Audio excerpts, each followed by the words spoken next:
You're thinking about buying a new construction home in the Middle Tennessee area here in Williamson County, in Franklin specifically. There are quite a few options to choose from. So I'm going to walk you through what you need to have on your radar, how the building process around here typically works, what you can expect, the pros and cons, and most importantly for so many of us is negotiating. How to negotiate and get what you want price-wise without having to feel like you're giving up too much of what's important to you. I'm Erika Kurre. Thanks so much for joining me for this episode of Living in Nashville. I love everything about the real estate market in and around here, and I specialize in the Williamson County, Franklin, Tennessee market. I have a home actually under contract right now for a set of clients in Brentwood, getting another home under contract for another set of clients with a builder on Thursday. So here's kind of where my mindset is now as we are in the middle of all these negotiations and just seeing and knowing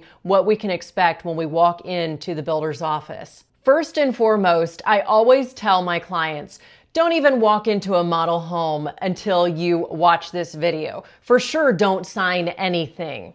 But it's really important for you to know before you even walk into a model what you're walking into. You're basically walking into the lion's den. They want to sell to you. They want you to buy this home. They have all sorts of things that they're expecting you to say, but if you don't have an agent, they're expecting you to not say. And they will go ahead and take advantage of that, leaving tens of thousands of dollars on the table for you. To avoid that, let's go over a little bit of the pros and cons and what you can expect with new construction. The most attractive things about building a brand new home is you can get a modern design. And for a lot of the more high-end luxury builds, you can custom build from the ground up and pretty much design the entire home if you like. A lot of builders have basic floor plans that you can choose from and then modify as you see fit, as it works for you. But there are some homes and some communities where you basically have to work with what they already have in place, either plan for those lots or with a little more loose standards, but picking a different floor plan.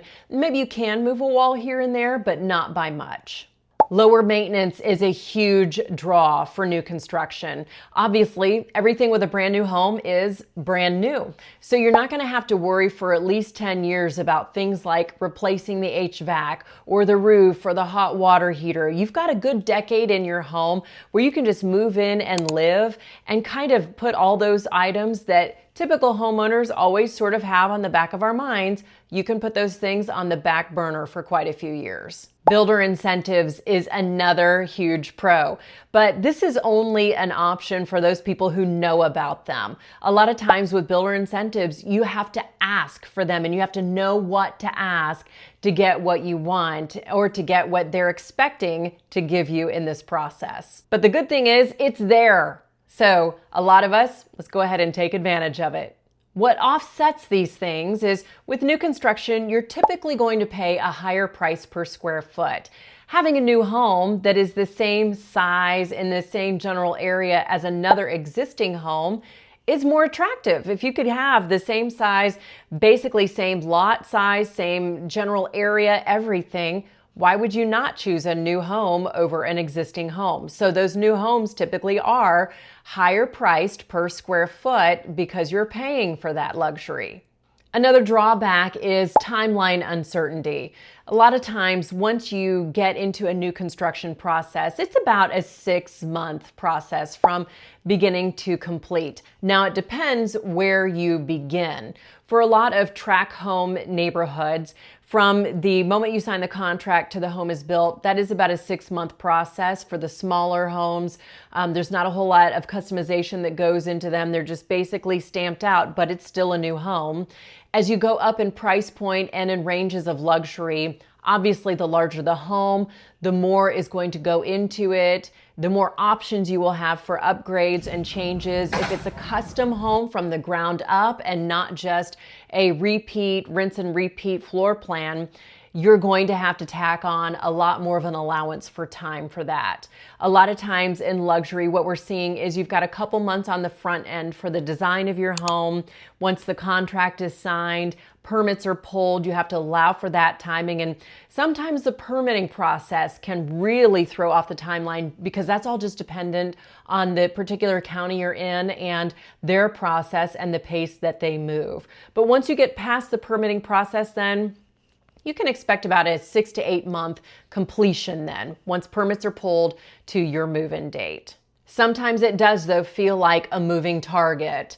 And so that is something that you have to just keep in mind and just know that's what you're getting into when you get into this process. And though there are incentives for a lot of buyers when it comes to working with a builder, a lot of times what's not negotiable is the price of the home. Builders do not like to show any reduction in their home price product.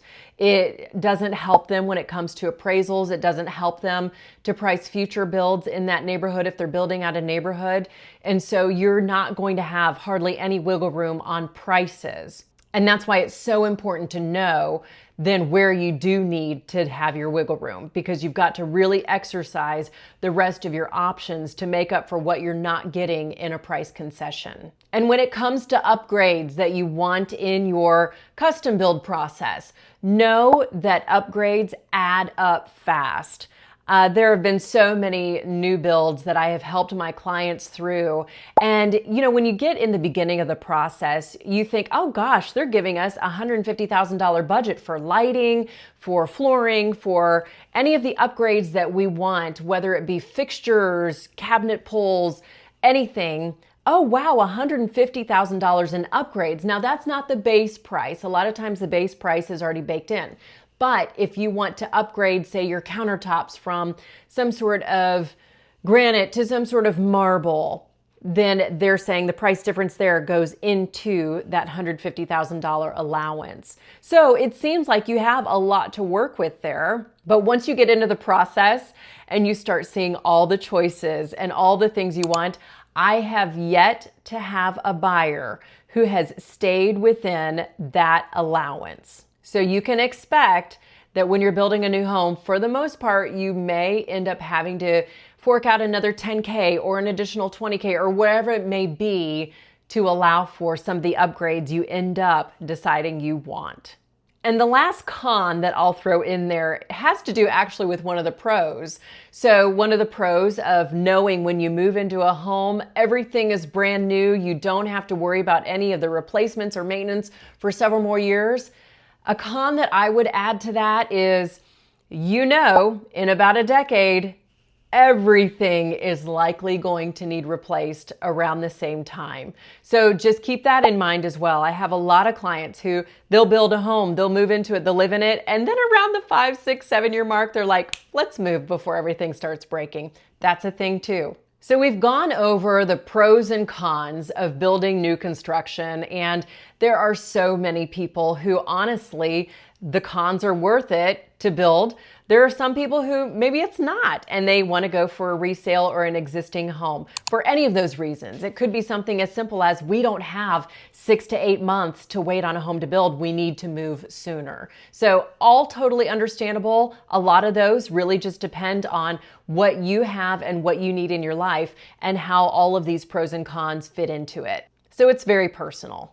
On a not so personal note, the second thing you need to know before you sign anything with a builder is there are hidden costs with builders. You're probably aware of lot premiums, and that basically is just saying that some lots in a neighborhood may be more desirable than others.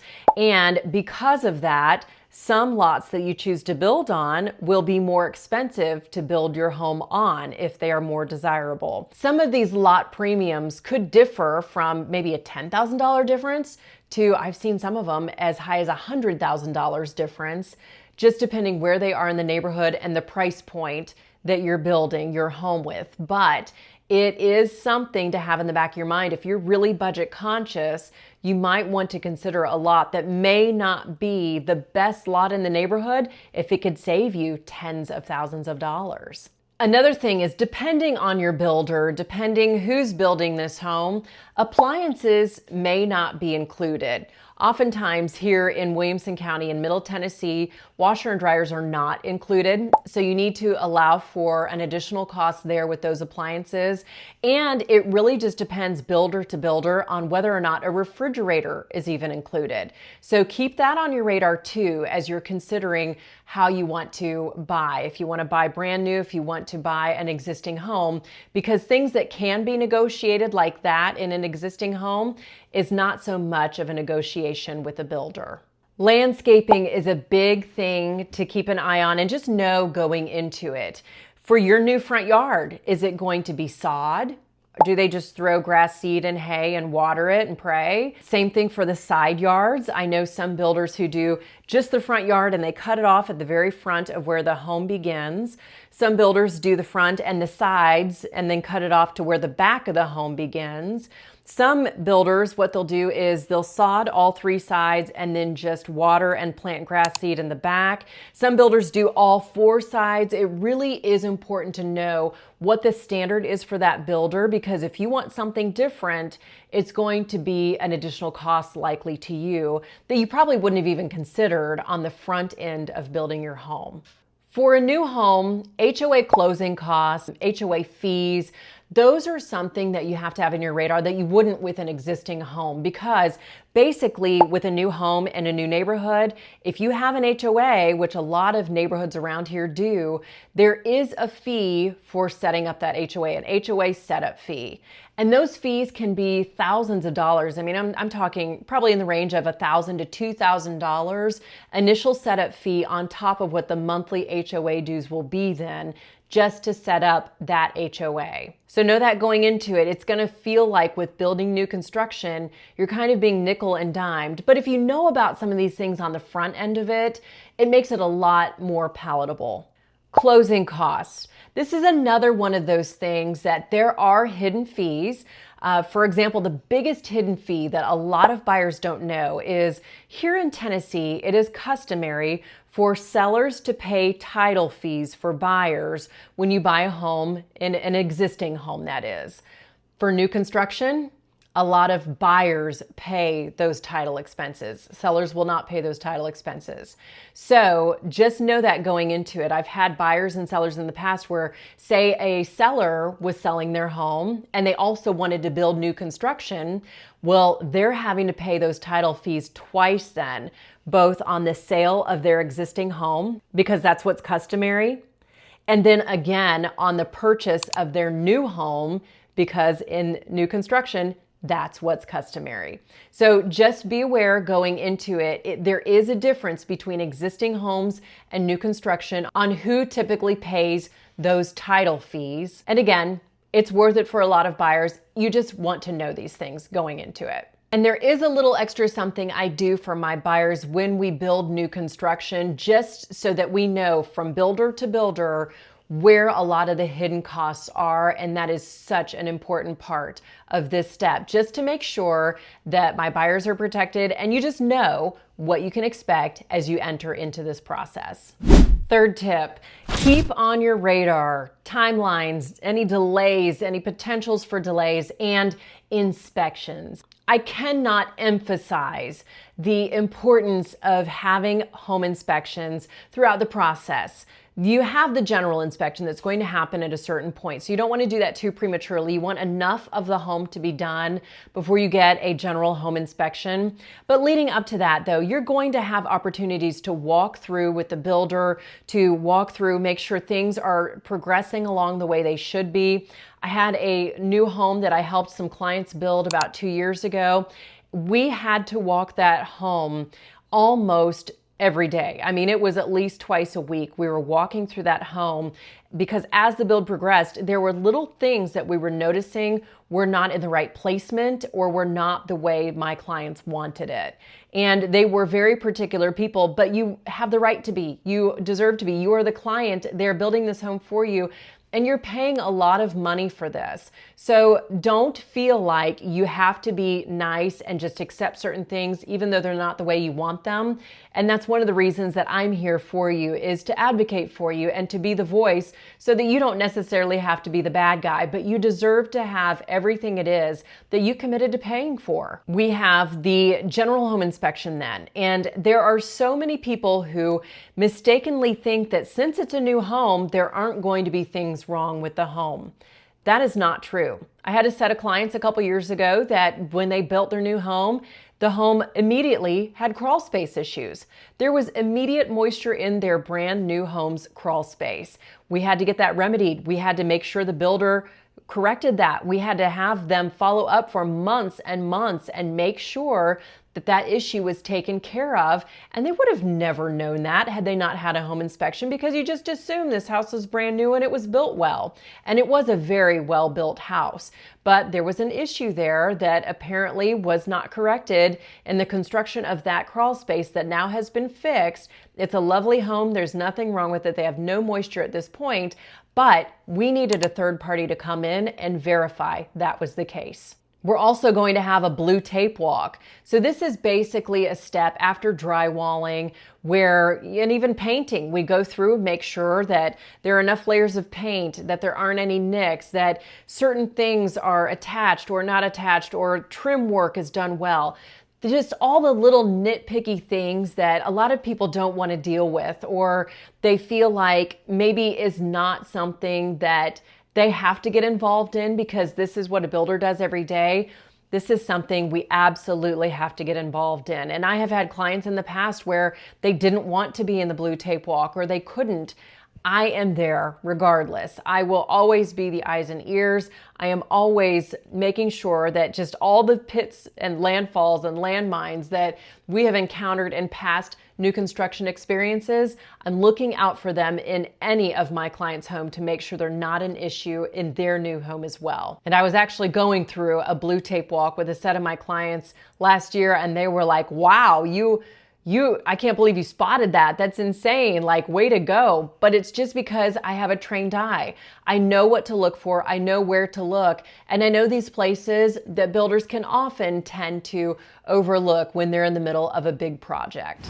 We have some amazing new communities around here in Franklin, Tennessee, and this is the fourth point that I wanted to share with you. We have some incredible builders, some well-known builders that are very renowned around here for their quality of build style, and we have so many of those new neighborhoods going in to just give you options, give you price points, and give you some of the amenities that you want when you want a change of life by moving here to Franklin, Tennessee. I've talked a lot about West Haven. This is a community that people either love it or don't, and I have a video on this page that actually tells you a lot more specifics about West Haven.